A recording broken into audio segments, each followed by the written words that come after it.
MCA selalu ni kita tidak pernah nak janji kosong. Kerana kita tahu buruk padanya kalau kita janji kosong ni. Maknanya Cakap tu semua reti cakap semua lah. boleh cakap lah. Semua boleh cakap. Yalah. Tapi boleh buat ke tak, itu soalan lain lah. ST10, sembang santai tapi sampai. Assalamualaikum dan salam sejahtera. Bersama saya Ali Mustafa dalam podcast Studio Tingkat 10. Dan hari ini tetamu kita saudara Mike Chong. Selamat datang Mike. Terima kasih saudara Alif.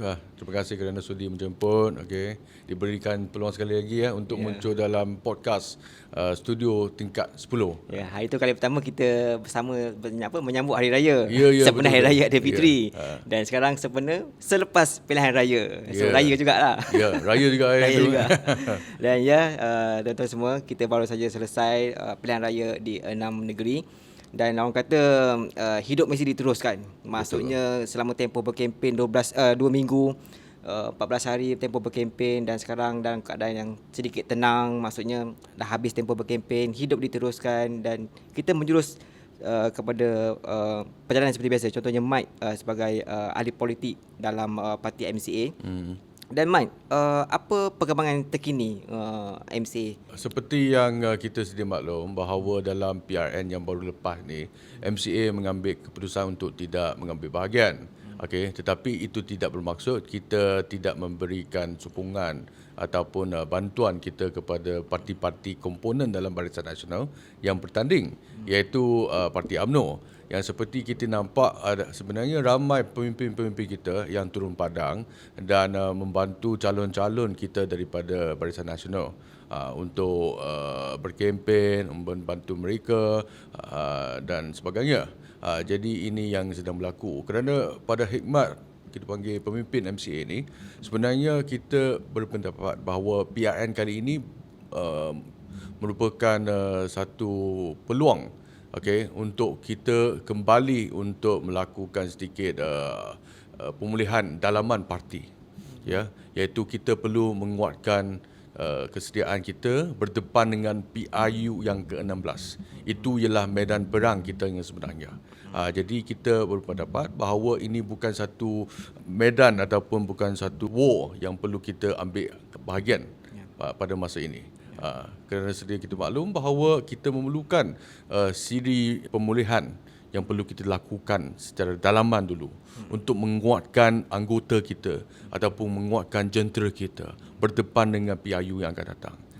Jadi ini ialah keputusan yang diambil oleh pucuk pimpinan MCA dan ini merupakan keadaan kita yang ada dalam sekarang ini. Itulah kalau ikutkan pada peringkat awal yang bila kita terbaca pengumuman daripada pucuk pimpinan MCA tak nak bertanding kan. Jadi ramai terkejut juga sebab kenapa MCA tak nak bertanding. Tapi ialah itu benda yang sudah lepas, kita pun sudah habis juga PRN.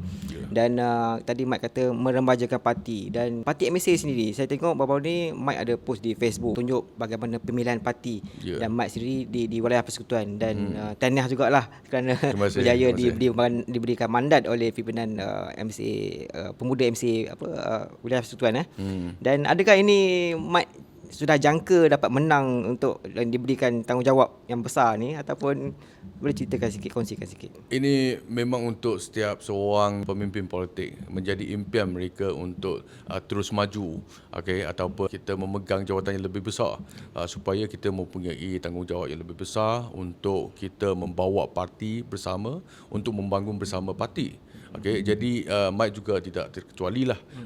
Dan saya ingin mengambil kesempatan ini untuk mengucapkan terima kasih kepada semua ahli-ahli MCA, terutamanya pemuda MCA di wilayah persekutuan, kerana telah memberikan kepercayaan mereka kepada saya untuk memimpin pemuda MCA wilayah persekutuan untuk 5 tahun yang akan datang ni.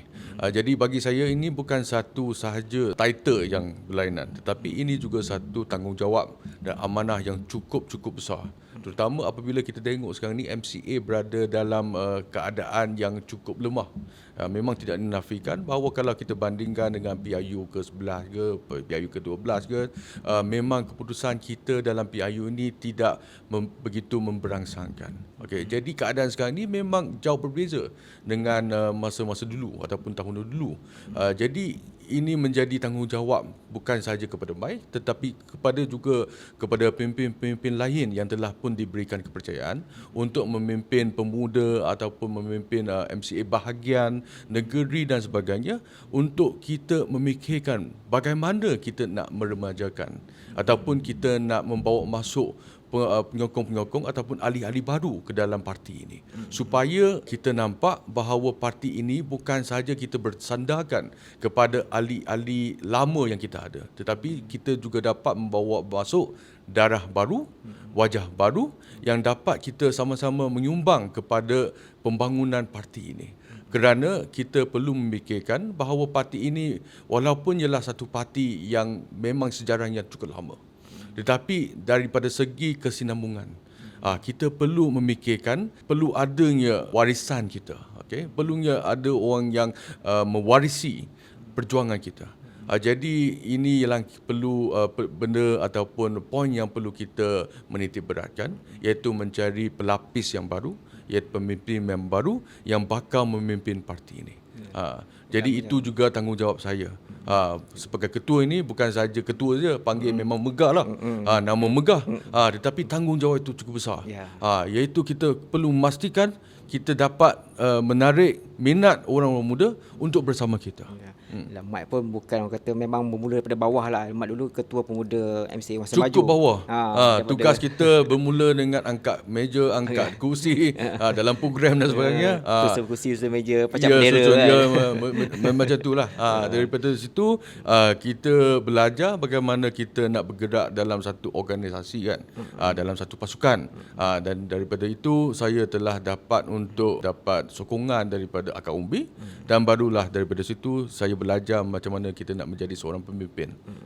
Dan tadi Mat ada sentuh macam mana kita nak parti yang wajah-wajah baru, muka baru, dan ialah macam mana contohnya, adakah dasar parti pun ataupun strategi parti pun perlu dirombak ataupun diperbetulkan, diperbaharui tu. Macam mana nak buat tu? Maksudnya Mat sendiri sebagai sekarang dah ketua pemuda wilayah negeri di KL. Jadi bagaimana nak nampakkan supaya tadi Mat kata mungkin daripada tanggapan MCA nampak sokongan kepada MCA nampak macam lemah sedikit start pada 2011 PRU 11, 12, 13 kan. Jadi ini adalah satu tanggungjawab yang besar untuk Mat juga lah. Jadi bagaimana, adakah dasar parti tu akan perlu ditengok semula? Saya rasa dasar parti ini sememangnya perlu kita tengok daripada semasa ke semasa. Perlu kita adakan pembaharuan ataupun rombakan, selaras dengan perubahan situasi ataupun keadaan secara dalam gambaran yang lebih besar. Misalan, kita tengok dalam PRU yang lepas, ia merupakan kali pertama pengundi boleh mengundi seawal pada umur 18 tahun. Undi 18. Dan ini ialah satu perubahan yang cukup besar, kerana terang bukan saja untuk parti MCA tetapi juga untuk parti-parti yang lain, misalnya DAP, PKR, UMNO dan sebagainya. Mereka juga tidak dapat meramalkan apakah sebenarnya hala tuju ataupun buah fikiran orang-orang muda ni. Jadi nak tangkap mereka dan dapatkan sokongan mereka merupakan satu persoalan yang cukup besar bagi parti-parti politik ini. Jadi MCA juga tidak terkecuali, kita perlu melakukan perubahan. Dan apa yang kita nampak sekarang ini ialah sebenarnya rejuvenasi ataupun untuk meremajakan parti MCA ini tidak bermula sekarang saja. Daripada dulu ataupun lebih tepat lagi, iaitu Presiden MCA Datuk Seri Dr. Wee Ka Siong, apabila beliau mengambil alih tampuk kepimpinan parti MCA ini, beliau telah melakukan siri program transformasi ataupun perubahan dalaman parti. Apabila kita nampak bahawa beliau telah melantik pengurusi-pengurusi MCA negeri yang muda. Sebagai contoh, di wilayah Persekutuan, Datuk Niko Wong, Ketua Pemuda, dijadikan sebagai pengurusi MCA negeri. Dan juga saudara Chow Hok Kwan, yang rasa beliau pernah muncul dalam program studio tingkat 10 ni. Beliau merupakan pengurusi MCA negeri Kelantan. Jadi average semua dalam lingkungan 40 ke bawah, 30 ke bawah kan? Ya, 30-an. Jadi ini menunjukkan bahawa MCA memang komited untuk bersedia memberikan peluang kepada orang muda. Bukan cakap kosong sajalah. Bukan cakap kosong je. Kita sedia untuk memberikan ruang dan pentas ataupun peluang kepada orang muda untuk menerajui parti dan menjadi sebahagian daripada pimpinan utama parti ini. Walaupun bagaimanapun, saya rasa usaha itu perlu dihebatkan lagi. Perlu dilipat gandakan lagi usaha itu untuk kita menarik minat orang-orang muda untuk menyertai parti MCA ini. Tapi lah Mike, orang kata memang struggle jugalah, satu cabaran yang besar lah untuk menarik orang-orang muda sekarang ni untuk menyertai politik sekarang. Macam saya tengok contohnya parti muda kan. Jadi pun agak struggle tapi dengan jenama muda dan sekarang MCA pun sebagai sayap pemuda kan. Jadi memang satu cabaran. Yalah. Untuk parti muda ni sebenarnya saya nak komen sikit lah. Okay, walaupun nama dia muda, tetapi perjuangan dia adakah berteraskan semata-mata kepada orang muda saja, itu kita tak tahu. Kerana kita tengok dalam PI yang baru lepas ni, ada seorang calon daripada muda tapi umur dah 65. Jadi ini macam pertentangan apa yang dibawa oleh parti tersebut. Dia berkeliru lah, ada keliru sikit. Walaupun nama muda tapi calon tu tidak muda. Walaupun bagaimanapun itu ialah urusan dalaman parti muda dulu lah.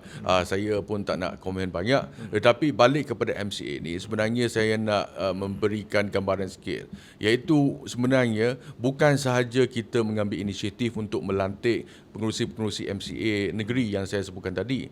Okey, kita berikan peluang kepada orang muda untuk menerajui kepimpinan negeri. Tetapi juga pada masa yang sama, kita telah pun melakukan siri transformasi dalaman parti, iaitu isu-isu yang kita nak bawa, isu-isu yang kita perjuangkan. Okey, bukan kita tidak boleh lagi kita terus lena untuk memperjuangkan isu-isu yang lama ataupun lapuk. Kerana orang muda ni apabila mereka memikirkan mengapa mereka nak memilih MCA sebagai medan perjuangan mereka daripada banyak-banyak parti politik di luar sana, kenapa MCA? Jadi daripada segi membawa isu ini perlu kita dekati dengan hati pemuda-pemudi. Misalan isu-isu yang biasa dihadapi oleh orang muda ni apabila mereka dah habis ngaji keluar daripada universiti, isu yang pertama mereka hadapi ialah tidak cukup duit untuk nak beli rumah. Rumah terlalu mahal. Okey, ataupun pendapatan tidak cukup ataupun tidak setimpal dengan gaya hidup ataupun kita katakan sebagai kehidupan di bandar terutamanya. Okay. Kos sara hidup semua. Kos sara hidup dan sebagainya, dan juga peluang pekerjaan. Yang ini bab yang saya selalu bincang dengan kawan-kawan saya. Saya kata apabila saya keluar grad daripada universiti pada tahun 2006. Gaji mula saya sebagai jurutera, saya bermula daripada 3,500. Okey. Tetapi selepas dekat 20 tahun dah sekarang ni, kita tengok balik sekarang ni apabila graduan apabila dia keluar daripada universiti, gaji dia pun lebih kurang juga sama. Tak ada peningkatan 3,000, 3,500, 4,000 dan sebagainya. Tetapi kita tengok kos sara hidup sekarang ni semakin melambung tinggi. Rumah dekat Kuala Lumpur ini dah 2 kali, 3 kali lebih tinggi, lebih mahal. Jadi inilah isu-isu yang dihadapi oleh orang muda. Jadi kita kena ambil kisah dan kita perlu menyuarai ataupun kita memperjuangkan apa yang mereka rasa ini ialah isu mereka.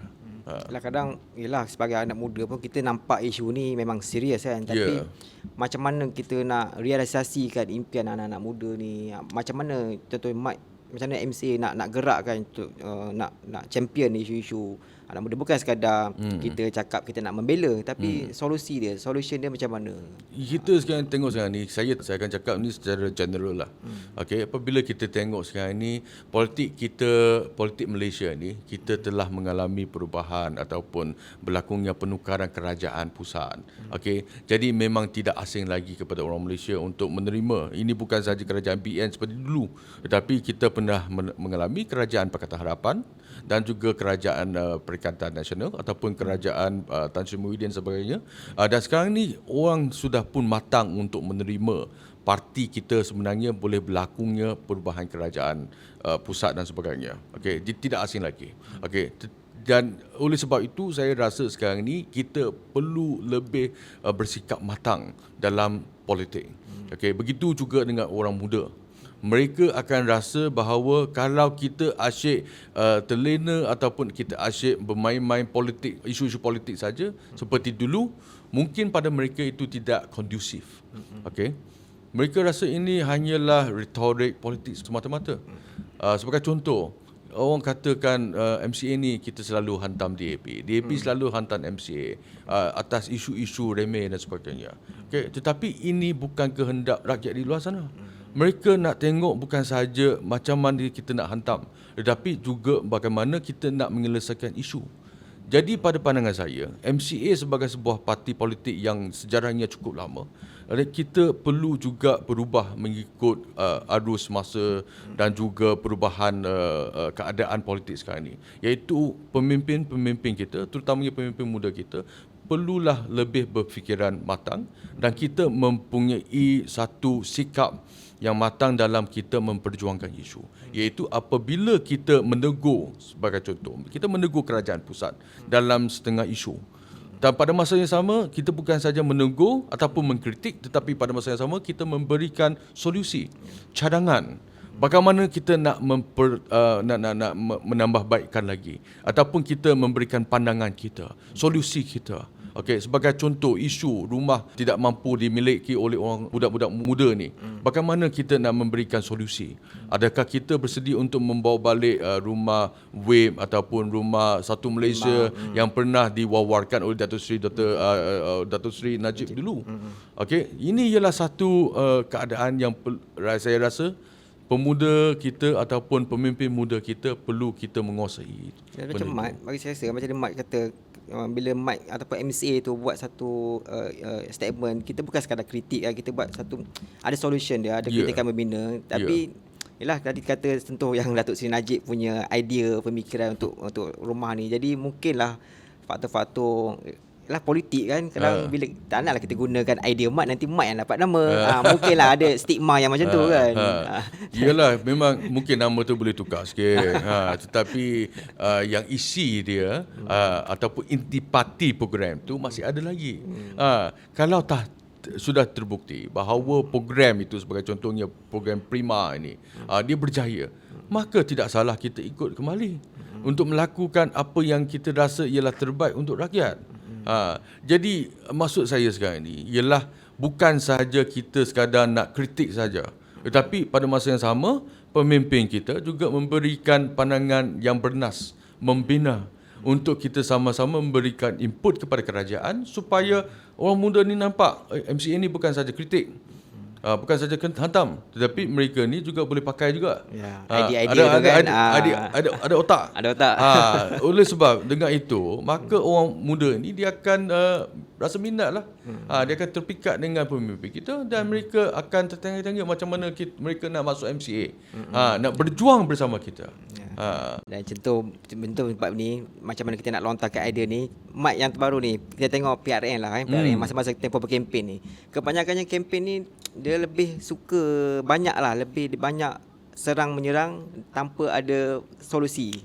Dan mungkin itu menarik minat orang. Contohnya ialah orang nak pergi ceramah, politik, orang nak dengar hantar-hantar kan, orang nak dengar yang macam tu. Bagi saya sebenarnya dua-dua pihak tu pun kuranglah daripada segi memberikan gambaran yang lebih kondusif kepada pengundi-pengundi. Siapa mereka nak undi. Okay, sebagai contoh, saya nampak ada satu pihak, saya dah lupa dah siapa.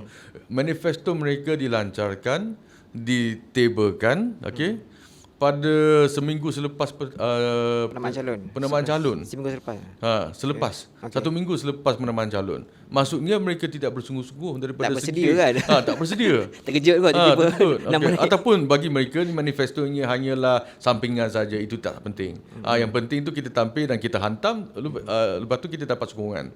Tapi bagi saya sebagai pemimpin politik yang muda, saya rasa itu tidak menjadi satu trend yang sihat. Sebenarnya kita perlu memberikan, kita perlu menunjukkan, membuktikan kepada rakyat bahawa kita berusaha ataupun kita dapat melakukan sesuatu untuk kebaikan rakyat.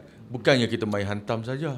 Begitu juga dengan kerajaan perpaduan, sama juga. Apabila kita duk katakan green wave ya, kata gelombang hijau ni datang, apabila kalau gelombang hijau ini berjaya mendarat di Selangor Negeri Sembilan, maka non-Muslim ataupun bukan Melayu dia akan hilang segala kebebasan dan sebagainya.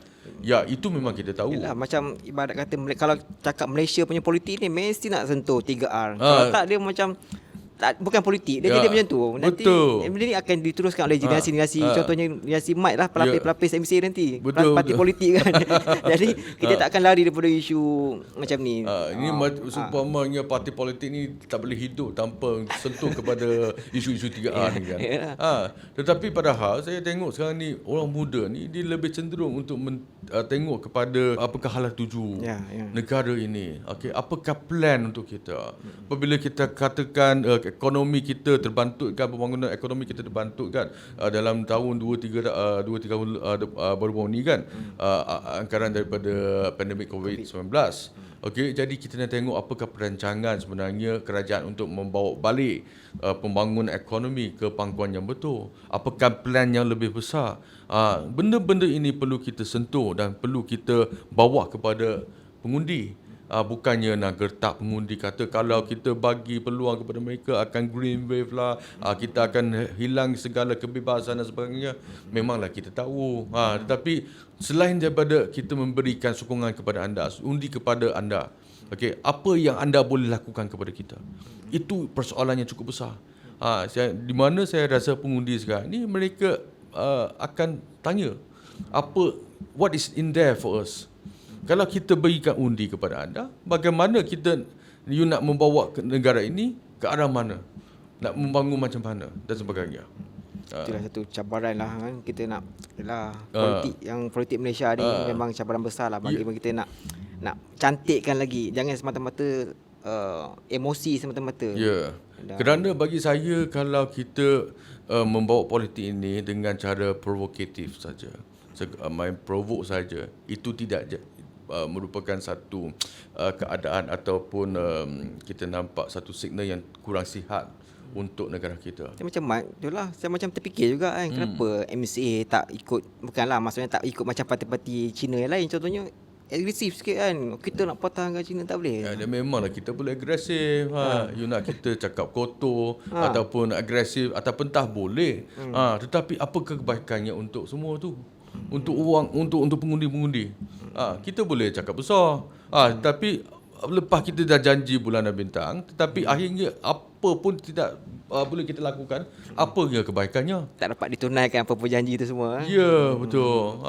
Jadi sekarang ni apabila parti-parti politik ini diberikan peluang oleh rakyat untuk memimpin negara ini, maksudnya mereka perlu membuktikan bahawa mereka boleh menunaikan apa yang dijanjikan. Oleh sebab itu MCA selalu ni kita tidak pernah nak janji kosong. Kerana kita tahu buruk padanya kalau kita janji kosong ni. Cakap tu semua orang reti cakap semua lah. Boleh cakap lah. Semua boleh cakap. Tapi boleh buat ke tak, itu soalan lain lah. Mana kita tak nak lah menanggung risiko yang isu-isu yang macam ni lah. Ya, betul. Kerana MCA kita selama ni mengamalkan satu politik yang pragmatik, realistik dan pragmatik. Jangan kita terlalu beria-ia untuk nak memberikan janji-janji kosong ataupun gambaran yang cukup cantik kepada pengundi, tapi padahalnya kita tidak dapat nak melakukan semua itu. Kalau menyentuh dalam parti MCA sendiri, saya pun juga tertarik dengan sebab MCA pun saya tengok selalu kita mention dengan pengasas parti di mana disebut MCA parti berasaskan kaum Cina tetapi memperjuangkan membela nasib semua rakyat Malaya pada ketika itu, rakyat Malaysia. Betul. Jadi mungkin Mat boleh elaborate sikit yang ideologi asal tu. Memang perjuangan kita tidak pernah lari daripada message ataupun ideologi pengasas kita, iaitu Tun Tan Cheng Loh, yang mengatakan bahawa rata-rata memang keahlian MCA ni terdiri daripada orang Cina. Kerana kalau kita tengok kembali pada sejarah dan juga keadaan Malaya pada masa itu, memang MCA ini merupakan satu parti politik yang kita pada mulanya kita bukan parti politik, tetapi kita ialah satu organisasi ataupun persatuan. Oleh sebab itu dalam bahasa Malaysia, nama kita Persatuan Cina Malaysia. Okey. dan MCA dalam bahasa Inggeris iaitu Malaysian Chinese Association. Okay. Satuan, Kita ya. bukannya satu parti politik, tetapi mendiang Tun Tan Cheng Lock pada masa itu apabila beliau nampak bahawa ada kemahuan ataupun adanya perlu kita memberi ataupun kita memberikan kewarganegaraan kepada orang Cina yang duduk di Malaya pada masa itu. Memandangkan keadaan kucak-kacir di negara China pada masa itu. Jadi beliau telah mengambil keputusan untuk kita mengumpulkan kesemua orang Cina yang duduk di Malaya pada masa itu untuk kita dapat bekerjasama dengan orang Melayu dan juga orang India untuk sama-sama kita mendapatkan kemerdekaan daripada pihak British. Okey.